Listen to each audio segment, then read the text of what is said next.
की बहुत बड़ा सिनेमा रहा। तो हमारे भाई इधर आप लोगों के प्यार के लिए, आप लोगों के विकास के लिए लड़ रहा है, और एक छोटा भाई है जो भोजपुरी को और बड़ा करने की कोशिश कर रहा है। आप लोगों ने हम दोनों भाइयों को और सारे भाइयों को बहुत बड़ा बनाया। ये आदमी सिर्फ हिंदुस्तान नहीं बल्कि मुझे लगता है कि विश्व के सारे धरती पे इस आदमी का गाना बजता है, भोजपुरी बजता है, हमारा भाषा बजता है।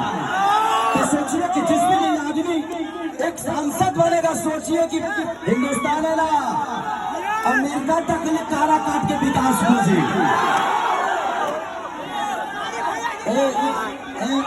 ए मौसा, भाई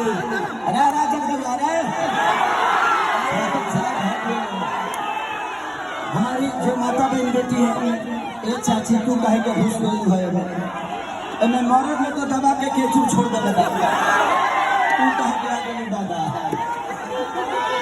तो बस अपने भाई के लिए, अपने एक गार्जियन के लिए, एक भोजपुरी के सम्मान के लिए, एक भोजपुरी के इतिहास के लिए ये आदमी अकेला काफी है।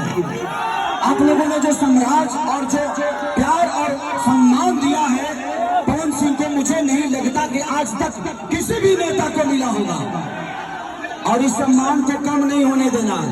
ये 12 नंबर है, और 12 नंबर पे कैंची का निशान है। सिर्फ अकेला ये कुछ नहीं कर सकते जब तक आपका समर्थन और आपकी मोहब्बत नहीं मिलेगी।